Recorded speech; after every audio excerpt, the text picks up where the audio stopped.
నా పేరు Aili Venkanna Goud, BC political front రాష్ట్ర కన్వీనరు.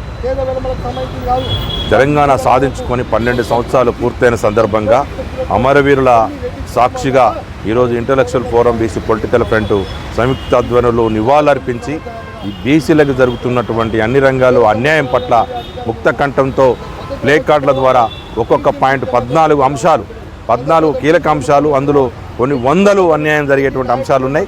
ఈరోజు కాంగ్రెస్ పార్టీ కామారెడ్డి డిక్లరేషన్ సందర్భంగా ఎంతోమంది ఆత్మ బలిదానం చేసుకొని సాధించుకున్న తెలంగాణలో జై తెలంగాణ అని ఎన్నడూ అనేటువంటి రేవంత్ రెడ్డి ముఖ్యమంత్రిగా ఉంటే కాంగ్రెస్ పరిపాలిస్తున్నటువంటి 4 రాష్ట్రాల్లో హిమాచల్ ప్రదేశ్, కేరళ, కర్ణాటక, తెలంగాణలో కూడా అగ్రకులాలతోటే ఈరోజు కాంగ్రెస్ పార్టీ నింపింది.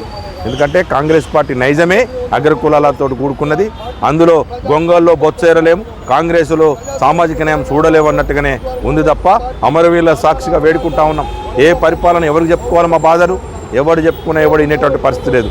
కాంగ్రెస్, బీజేపీ, బీఆర్ఎస్ పార్టీలు మూడు ముక్కలాట ఆడుకుంటూ ఒక టాను ముక్కలో కానీ ప్రవర్తిస్తున్నాయి తప్ప బీసీల పట్ల ఎవ్వరు కూడా సామాజిక న్యాయం గురించి మాట్లాడే పరిస్థితి లేదు.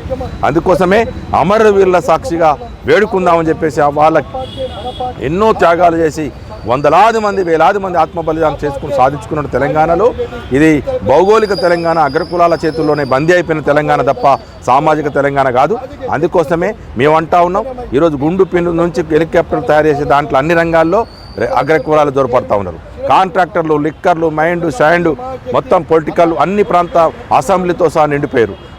డీజీపీ నుంచి కింద సర్కిల్ ఎస్హెచ్ఓల వరకు కూడా మొత్తం రెడ్లతో నింపుతూ ఉన్నారు.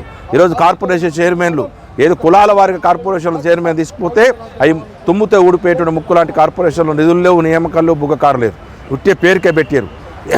సలహాదారుల పేరుతోటి సలహాలు తీసుకోకుండా అది పక్కకు పడేసినట్టు పరిస్థితి ఉంది. ఎందుకంటే మొత్తుకునేటోనికి ఏదో బొక్కేసినట్టుగా, మూలగ బొక్కేసినట్టుగా పాపం కంకుకుంటా ఉంటా ఉన్నారు. మాట్లాడేటువంటి తత్వాన్ని కూడా కోల్పోయే పరిస్థితి తీసుకొస్తూ ఉన్నారు. ఎక్కడ ఏ రంగంలో చూసినా ఈరోజు బీసీలకు అన్యాయం జరుగుతూ ఉంది.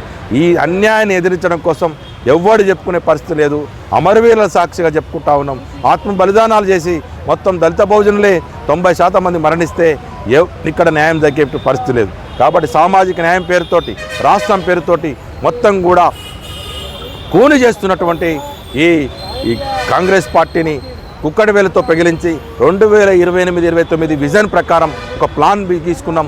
రాష్ట్ర వ్యాప్తంగా చైతన్యవేత్తలు ఒక పొలిటికల్ విజన్ తోటి ఒక పొలిటికల్ ప్లాట్ఫామ్ ఏర్పాటు చేసుకొని మొత్తం కూడా అన్ని రంగాల్లో సామాజిక న్యాయం కోసం రాజ్యాధికారం చేపట్టే విధంగా, ముఖ్యమంత్రిని, అసెంబ్లీని కైవశం చేసుకునే విధంగా కావాలంటే రెడ్లెంత వాళ్ళ వాటా అంతా తీసుకునండి, ఏ కులాల వారిగా వాటాలు తీసుకొని సామాజిక న్యాయం దక్కేంత వరకు కూడా 2028-29 విజన్ను తీసుకొని ముందుకు పోవాలని చెప్పేసి బీసీ పొలిటికల్ ఫ్రంట్గా నిర్ణయం చేయడం జరిగిందని చెప్పి తెలుసుకుంటాం.